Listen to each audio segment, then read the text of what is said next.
Melania Trump has been desperately trying to distance herself from the Trump campaign and from the world of politics for a while, but that's not stopping her from starting a grift of her own and copying other people's designs. At the same time, Donald Trump has been replacing Melania in his PR campaign run with younger women. I want to break all of this down. Let's not waste any time. Make sure you leave a like on the video and subscribe if you appreciate what I do. So to lay the groundwork, Donald Trump a few months ago brought this Chick-fil-A lady on stage and kissed her repeatedly in an awkward way. Donald Trump embraced conservative activist Michaela Montgomery on stage at a Georgia rally before awkwardly quipping that he'll never go back home to the First Lady. And this comes after we found out in court in his Manhattan trial that he hasn't been sleeping in the same bed with Melania since at least 2005, and he's actually been sneaking out like a teenager to sleep with porn stars, somehow getting 34 felonies in the process of covering that up. And can I point out that Donald Trump goes on stage and uses apocalyptic rhetoric about immigrants like this, even though his wife is an immigrant. But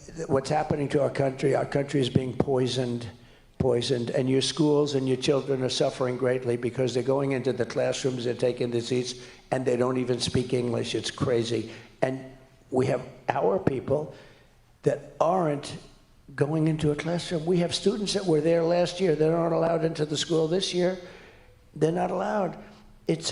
What's poisoning our country is this toxic, divisive, apocalyptic rhetoric that creates fear and division amongst a country that is supposed to be divided. I mean, immigrants are not the problem. Much of our economy is built off the back of immigrants, and they come here to bring new energy, new ideas, the diversity that has always made America great. Donald Trump is not the one that makes America great, but that brings us to today, when Donald Trump's campaign posted a video of his lawyer, Alina Habba, and this is after a string of videos where he posts only younger women that slightly look like either Melania or Ivanka Trump. And Patriot Takes on Twitter points out, seriously, why isn't Melania traveling with Trump on his airplane and making videos like this? Why hasn't Melania been seen throughout all of his trials, throughout all of his campaigns, throughout the assassination? She made an appearance at the RNC because she had to, but now it's Alina Habba. It's up, Alina Habba, senior advisor to President Trump and the Trump campaign.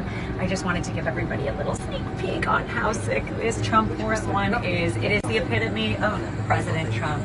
Now in the cockpit of Trump Force. I can't even stand her, but can I just point out the difference between somebody like this being present on the Trump campaign rather than Melania, and somebody like Doug Emhoff or even Tim Walz's wife, who is there every second of every single day. Doug Emhoff is not only charismatic and funny and relatable, but he's on social media all the time and he has a presence. Meanwhile, in the background, Melania Trump is getting absolutely blasted on social media because she copied the book design of somebody else with her new book, and she has a history of copying. Trust me, we'll cover it. Melania Trump's newly unveiled book cover design raises eyebrows.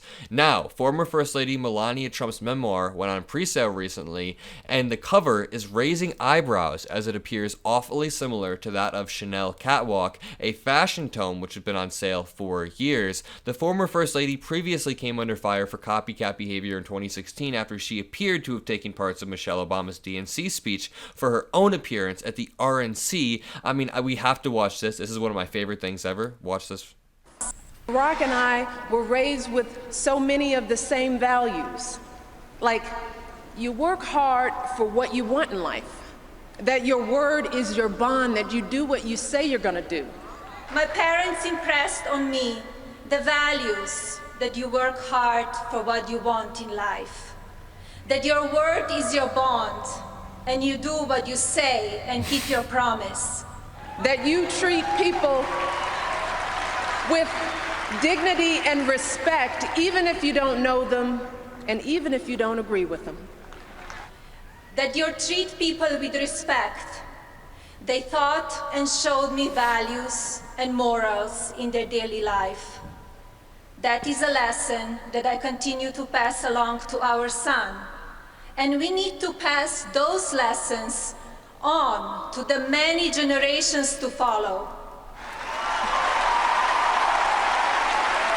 And Barack and I set out to build lives guided by these values. It's just insane to me that Republicans do this so shamelessly. And during Michelle Obama's DNC speech last week, I was tweeting out, this is going to be awkward when Melania steals some of these phrases, especially the one about black jobs. According to the publisher, Thames and Hudson, Chanel Catwalk includes every collection from the designer created by the late Karl Lagerfeld. The Melania cover title, in capital letters in white text centered on a plain black background, appears close to that of the Chanel book. Just a quick note, if you enjoyed my live streams on the ground at the DNC, you can make that happen more often by supporting my Patreon or becoming a channel member. The links are in the description below. If you can't, there's no pressure, but we do this with no outside investors, so your help makes this more sustainable, helps me prove this independent media model. Again, that's Patreon or YouTube memberships in the description below. And can I just point out the difference between somebody like Jill Biden and Michelle Obama or somebody like Melania Trump? Jill Biden, Michelle Obama, Barack Obama, Kamala Harris,